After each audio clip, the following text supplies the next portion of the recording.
पूर्ण असलेली आणि पाणी टंचाई दूर करणारी योजना मनमाडला टंचाई दूरमुक्त करणारी योजना आहे। ही योजना कोणी आणली, कशी तिला मंजुरी मिळाली आणि कोणी मंजुरी दिली हे आपले जिल्हा प्रमुख सांगतीलच। पण वास्तविकता करंजवन योजना या ठिकाणी आम्ही जे भेट दिली त्या करंजवन योजनेतून जे आता मी पेपरच्या माध्यमातून व्हॉट्सअपच्या माध्यमातून ते वाचलं बघितलं तर हे आता तिसऱ्यांदा परमपूज्य ते आपले बाबाजी आले होते त्यांच्या हाताने जलपूजन झालं। परंतु आम्ही कमीत कमी उद्धव बाळासाहेब ठाकरे पक्षाचे 100 आमचे पदाधिकारी आम्ही त्या ठिकाणी गेलो आणि मनमाड शहरातल्या अनेक ज्येष्ठ नागरिक पण आमच्या बरोबर होते। तर त्या ठिकाणी असं लक्षात आलं की पोल उभे इलेक्ट्रिक पोल उभे त्याच्यावर कुठल्याही तारा नाही, बरोबर नाही। मग पाणी आलं कसं काय इथे आणि ते पाणी आलं त्याचे पूजन कसं होतंय? तर हा आरोप प्रत्यारोपचा विषय नाही, सत्यता की या योजनेला वेळ लागणार आहे हे 100% आम्ही पण समजतो। लगेच तिथं पाईप टाकला नाही तर पाणी आलं असं होणार नाहीये। त्याच्यामुळे जी वस्तुस्थिती आहे हे काम या मनमाड शहराचे नगरपालिकेचे नगराध्यक्ष पद्मावती ताई धात्रक, सर्व पक्षाचे नगरसेवक, सर्व पत्रकार बांधव, याचिकाकर्ते, मनमाडकर, वकील, उपोषणकर्ते या सगळ्यांच्या मेहनतीने महत्वाचं म्हणजे पत्रकारांनी जे लावून धरलं। पत्रकार सुद्धा या गावातले भूमिपुत्र आहे, त्यांच्या घरी काय अडचण होते किंवा या शहराची काय अडचण आहे त्यांनी ती वारंवार छापून शासन दरबारी तो मेसेज पोहोचवला आणि त्याचं यश आलं।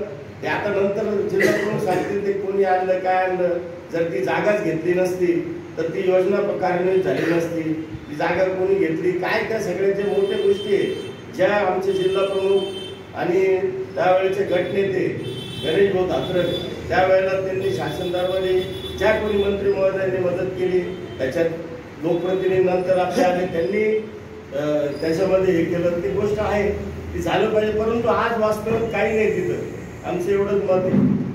वास्तव जे आहे ते आम्ही बघून आलो आणि ते फोटो सुद्धा आम्ही काढलेले। तर आम्हाला एकच म्हणायचं आहे की हे 10 वेळेला जलपूजन थांबवून जनतेची फसवणूक थांबवा अशी माझी त्यांना आग्रहाची सूचना आणि विनंती पण आहे की जनता कशी आहे हे बिचारे आशा लावून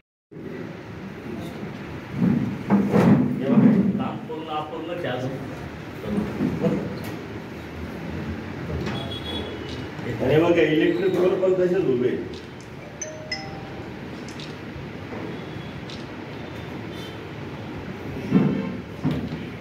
याच्यावर तारा ओढलेला नाही बरं का, तुम्हाला आम्ही याच्यावर टाकतो ते PDF टाकतो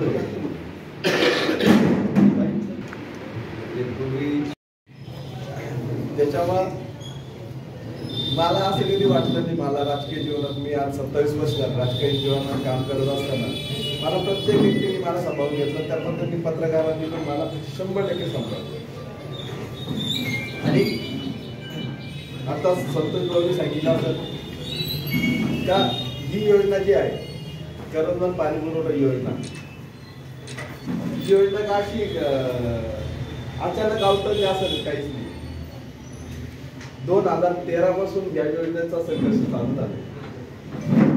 मला आठवतं की आम्ही ज्या नगरपालिकेत नगरसेवक म्हणून ज्या वेळेस निवडून आलो त्यावेळेस मनमाडचा पाणी प्रश्न त्यांच्या घरात मनमाडला ग्रॅव्हिटीने पाणी यावं, मनमाडचा पाणी प्रश्न कायमस्वरूपी सुटावा यासाठी आम्ही 2-2, 3-3, 4-4 बैठका लावल्या। प्रत्येक बैठकीमध्ये सर्वेला पण त्यांनी पैसे पुरवले। प्रत्येक बैठकीच्या वेळी काही ना काही आम्हाला मिळत गेलं।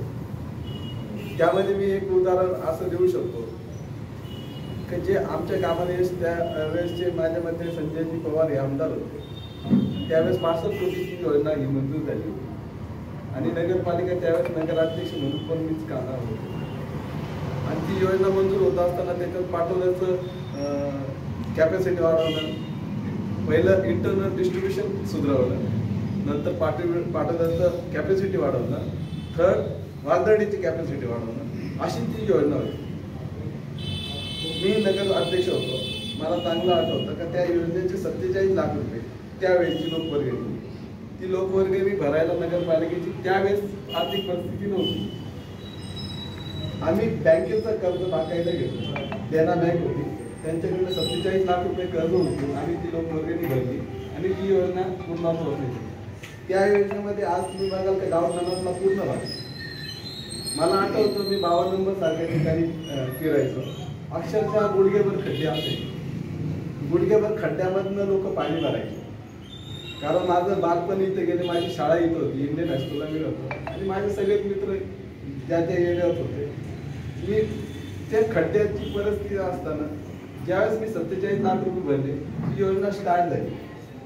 योजना स्टार्ट झाल्यानंतर ती पूर्ण शेवटी मला 14 महिने होते, ती पूर्ण काही झाली नाही. ती योजना शेवटपर्यंत अशी चालू राहिली. लोकांच्या अपेक्षा वाढत गेल्या त्या योजनेचं, काही वेगळ्या वेगळ्या राजकीय दृष्टिकोनातून ज्या ज्या अपेक्षा होत्या. पण मला आठवतं की मला परत नगराध्यक्ष व्हायचा चान्स मिळाला 4 वर्षानंतर. 4-4.5 वर्षानंतर ती योजना मी परत मागे लावून ती पूर्ण केली. आज पूर्ण गावठाणात तुम्ही बघा की करोनाची योजना चालू आहे, पण गावठाणात एक पण पाईपलाईन टाकली जात नाही, कारण ते काम सुद्धा आम्ही केलं. म्हणजे ज्या वेळेस आम्हाला संधी मिळाली त्याच वेळेस फक्त आम्ही फक्त पाण्यासाठीच काम केलं. पण पाण्यासाठी काम करत असताना आम्ही इतर सुद्धा बाबी तपासल्या. तुमच्या माहितीसाठी सांगतो, ज्यावेळेस पाटदचं करत असताना जर दुसऱ्या राजकीय पक्षाच्या लोकांना जर लक्षात आलं का हे काम होतंय आणि हे काम झालं तर यांना क्रेडिट येईल, तर ते काम होतच नाही. त्याला इतके पायबंद टाकले जातात. त्याच्यामुळे करवलं योजना करत असताना मी कधीच जास्त उन्हापोट केला नाही. आप्पा परदेशी मला विचारायचे, मी सांगायचो का असं झालं, पण मी असं पण सांगायचं बातमी लावू नका. मी प्रत्येक गोष्ट त्यांना सांगायचो. मी पत्रकारांशी पण डिस्कस करायचो, मी सगळ्या पत्रकारांशी डिस्कस करायचो, पण मी सांगायचं की बातमी लावू नका. याच्यात माझा स्वार्थ काय होता, मला क्रेडिट वगैरे हा विषय नव्हता, पण मला स्वार्थ एवढाच होता का ह्या जनतेचा जो पाणी प्रश्न हा सुटला पाहिजे. याला राजकीय अडचण कुठल्याही प्रकारचा झाला नाही पाहिजे. राजकीय अडचण व्हायला पाहिजे. आपल्या क्रेडिटसाठी जर आपण राजकीय हे करत बसतो, राजकीय अडचण जर आला तर ती स्कीम कुठेतरी स्टॉप होईल. तुम्हाला आठवत असेल करोनाची जी स्टार्ट केली आपण, तर सुरुवातीला मी सगळ्यात तुम्हाला पत्रकारांना, नगरसेवकांना मी घेऊन जाताना आम्हीच होतो. दुसरं कोणी होतं का? पत्रकारांना पण माहिती आहे, सगळे पत्रकार नगरसेवक, सगळे नगरसेवक आणि पत्रकारांना मी घेऊन गेलो होतो. त्यावेळेस कोणी होतं का? करोना माहीत होतं कुपाराला? करोना माहीत होतं का? नव्हतं. त्या करोनावर जाऊन आपण तत्कालीन जे होते त्या अधिकाऱ्यांकडनं आपण जॅकवेलची जागा, कुठं काय करायचं, काय नाही, ह्या सगळ्या गोष्टी आपण सगळ्यांनी मिळून आपण पाहिल्या, सगळ्यांनी मिळून आपण त्या गोष्टी आजमावल्या आणि नंतर त्या स्कीमची सुरुवात झाली. स्कीमची सुरुवात झाल्यानंतर तो तिथला आपण फक्त डाटा पाहिला होता, पण स्कीम पूर्णत्वास जाण्यासाठी ज्या गोष्टी लागतात मंजुरीसाठी, त्या गोष्टी या फक्त आणि फक्त मनमाड नगरपालिकेच्या मार्फत करण्यात आलेल्या आहेत. कुठली पण योजना होत असताना त्याला प्रशासकीय बाबी असतात आणि त्या पूर्ण केल्याशिवाय कुठली योजना पूर्ण होऊ शकत नाही. मी उदाहरण देईन का, हायड्रोलिक डिझाईनचा विषय आला, पहिल्या तर स्कीम मंजुरीचा विषय आला. स्कीम मंजुरीचा विषय आल्यानंतर MGBने असं सांगितलं, पाणी पुरवठा सचिवाकडे पहिल्यांदाच माझ्यावरती याचिका करताना आम्हाला बोलवलं होतं. नगराध्यक्ष त्यावेळेस तत्कालीन तांबोळी तांबोळीचे आई होत्या, म्हणजे आमच्याच नगराध्यक्ष होत्या, आम्ही त्या होत्या. त्या बैठकीमध्ये पाणी पुरवठा सचिवांकडे बैठक चालू असताना MGBच्या अधिकाऱ्यांनी सांगितलं का आपल्याला करणवंत करायचं आहे ना, तर आपण पाटोदा मधनं 65 MCFT उर्वरित जे आहे करण होऊ शकत नाही. अशा पद्धतीचं काम असताना देखील त्या आदिवासी मंडळींनी स्वतः आपली जागा दिली आणि तिथं फिल्टर प्लांटची ती जागा देखील खरेदी करायला 7-8 महिने, वर्षभर का लेट झाली? राजकारण मला करायचं.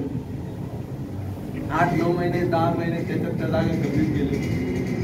ह्या गोष्टीमुळे आपली जे आपण रोज पाण्याचं आमचं असेल किंवा त्यांचं पण असू शकतं, पण जनतेचं जनतेला पाणी मिळालं असतं, याच्यात आम्हाला आनंद राहिला.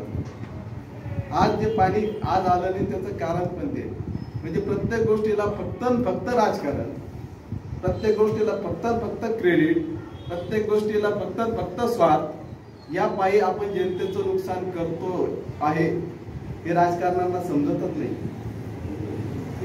आणि आमच्याकडे काही बसेस नाही, आम्ही काही बसेस पुरवू शकत नाही. बसेस घेऊन जायचं, दाखवायचं. आणि मी करणवानला कधीच व्हिजिट केली नाही. याच्यात माझा स्वार्थ असा होता का माझ्या राजकारणापायी मी जे राजकारण करायला जाईल तर तिथं जे काम चाललंय त्याला कुठंतरी खेळखंडोबा होणार नाही, ते कुठं थांबणार नाही, याची मी दक्षता घेतली. नाही तर मला पण जाता येत होतं. मी पण तर आठवड्याला काय महिनाभरात जाऊन तिथं व्हिडिओ शूटिंग पाहणं बिणं, मला काय प्रॉब्लेम आहे. माझी इलेक्ट्रिक गाडी आहे, चार्ज करायची, निघायचंय. आणि माझ्याबरोबर कार्यकर्ते भरपूर आलो, तुम्हाला पण माहिती, मी कोणाला म्हटलं तर निघतात. पण मला ते राजकारण करायचं नव्हतं. विकासाच्या राजकारणाच्या आड मला यायचं नव्हतं. मी जर ते राजकारण केलं तर तो विकास कुठं तरी खुंटल याची मला ज्यावेळेस लक्षात आलं की ही जागा खरेदी करायला अडचण येते,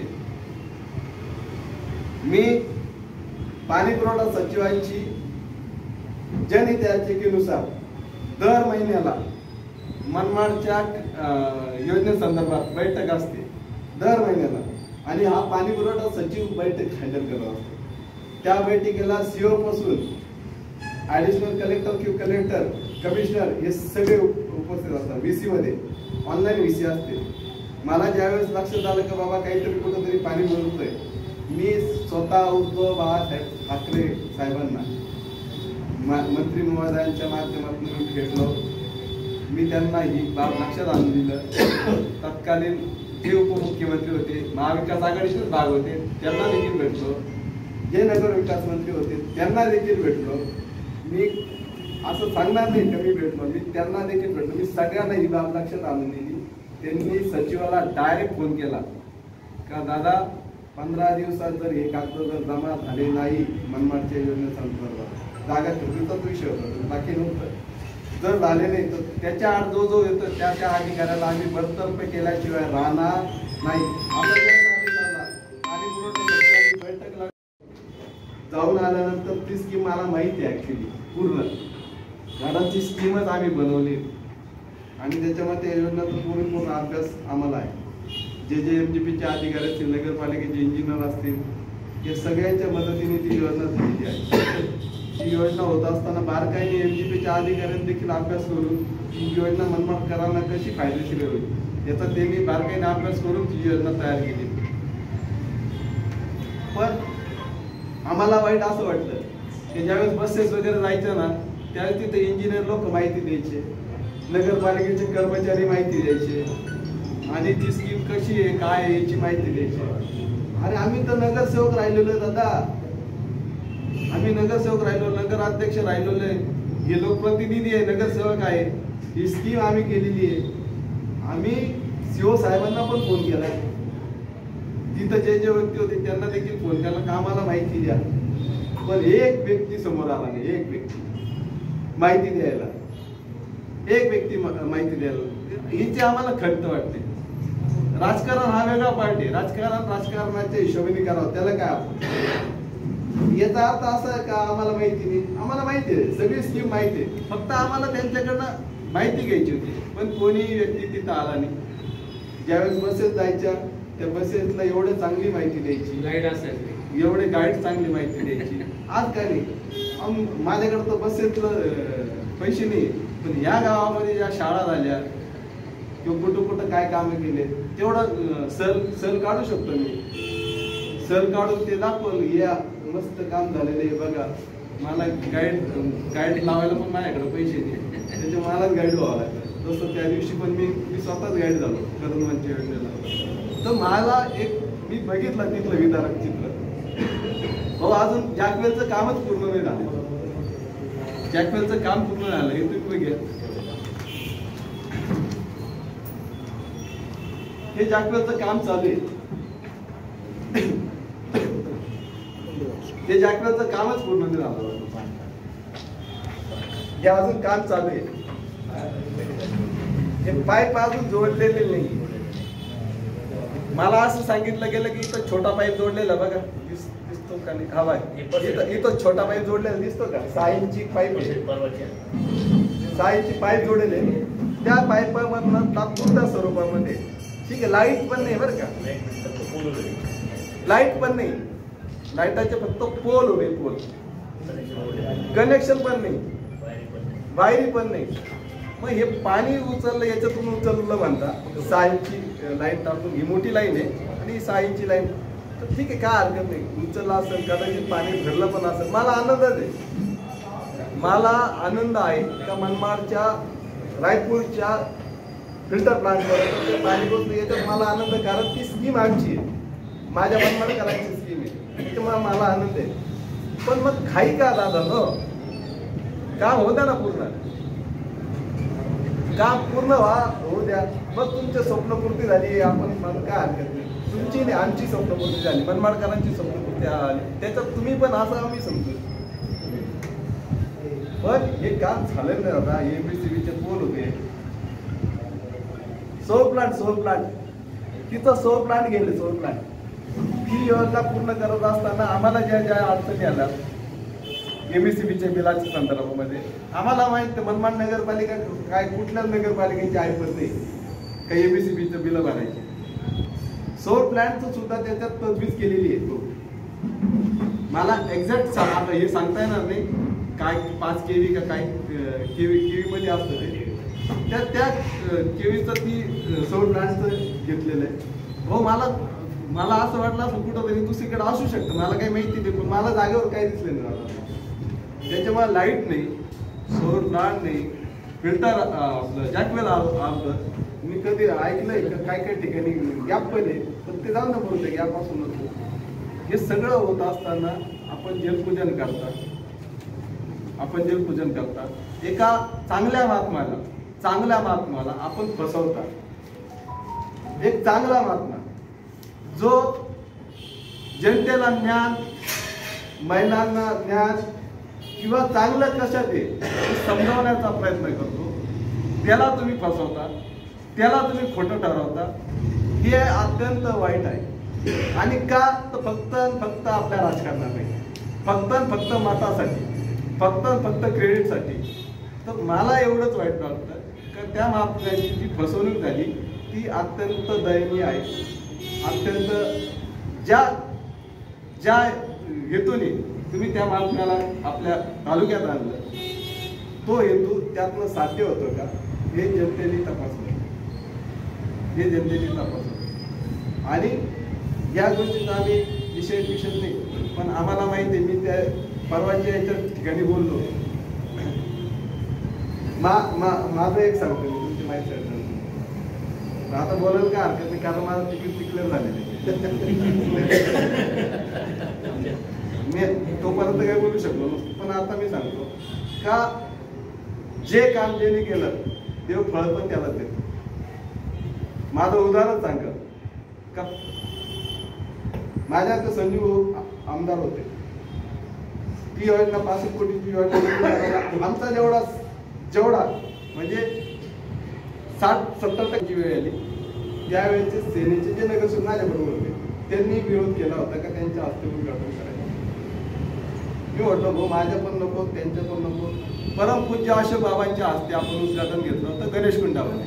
आठवत असेल तुम्हाला, गणेश कुंडावर उद्घाटन घेतलं होतं. बाबाजींनी, मी आमदार साहेबांना पण सांगितलं की आमदार साहेब माझा पण नाही झालं होतं, काही कमी जास्त नको. त्यांनी पण ॲग्री केलं. ते आणि आम्ही दोघं उपस्थित होते, आमचे सगळे नगरसेवक त्यावेळेचे. कर्जमाफी पण केली. या महाराष्ट्रातल्या शेतकऱ्यांचा असेल किंवा जनतेचा असेल, पाण्याच्या प्रश्नासंदर्भात सगळ्यात जास्त लक्ष दिलं असेल तर आमचे मुख्यमंत्री साहेब उद्धव साहेबांनी दिलं. 72 खेडी योजना देखील, त्याची पण माझ्याकडे प्रशासकीय मंत्र्याची कॉपी आहे, ती देखील उद्धव बाळासाहेब ठाकरे मुख्यमंत्री असताना मंजूर झालेली योजना आहे. फक्त श्रेय घ्यायचं काम सध्या चालू आहे. त्याला आम्हाला काही वाटत नाही, श्रेय कोणी पण घ्यावं, पण काम आम्ही मंजूर केलं याच्यात आम्हाला आनंद. धन्यवाद. का या योजनेच्या ज्या प्रशासकीय मंजुरीच्या बाबी ज्या आहेत, प्रशासकीय मंजुरी, त्या दोन्ही प्रशासकीय मंजुरी उद्धव बाळासाहेब ठाकरे मुख्यमंत्री यांच्या मुख्यमंत्री कार्यकाळात मंजूर झालेल्या आहेत दोन्ही पण. आणि टेंडर जे आहे, टेंडर 3 ते 4 महिने लेट केलेलं आहे. तुम्ही कागद तपासा, तुम्ही पत्रकार मंडळी आहात. प्रशासकीय मंजुरी झाल्यानंतर लगेच आता लगेच टेंडर निघतं. इथं तर टेंडरच्या अगोदरच कामं चालू आता त्यावेळेस मनमाडच्या पाणी प्रश्नासाठी काही का झाली नाही, का टेंडर काढलं नाही. आता तर क्रेडिट घ्यायला आता चार इकडं प्रशासकीय मंजुरी येत नाही, तिकडे वर्कआउट होती, लगेच कामं पण चालू.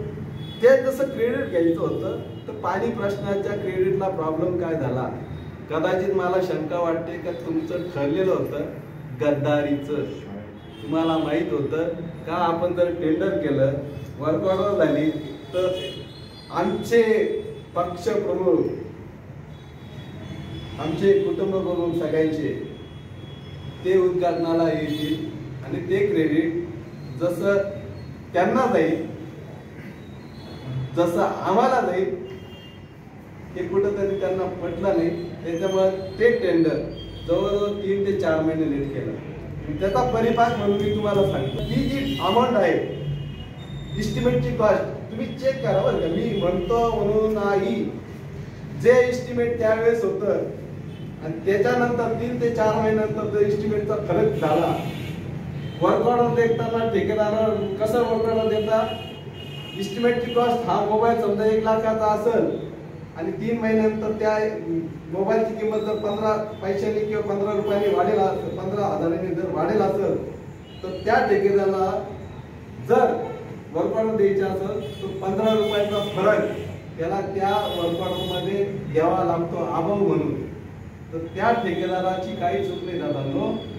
19.5% जे अभाव झालं हे फक्त जी टेंडरची दिवस वाढवले त्याच्यामुळे झालं. आणि त्याच्यामुळे मनमाड शहरावर तो जो बोजा आलेला आहे, आपण म्हणतो 45 कोटी रुपये माफ झाला, मग हा बोजा पण चेक करा. उलटा अजून तर 25 कोटी रुपये अजून नुकसान केलं. तुम्ही चेक करा, मी म्हणतो म्हणून नाही, तुम्ही चेक करा, तुम्ही चेक करा. आणि आम्हाला अभिमान आहे का आमच्या उद्धव बाळासाहेब ठाकरेंनी जे मनमाड शहरातील जनतेला आश्वासन दिलं होतं ते त्यांनी पूर्ण करून दाखवलं. तेच नाही तर 72 खेडी योजना जी आहे, आपण म्हणतो की मुख्यमंत्र्यांनी काही केलं नाही, मुख्यमंत्र्यांनी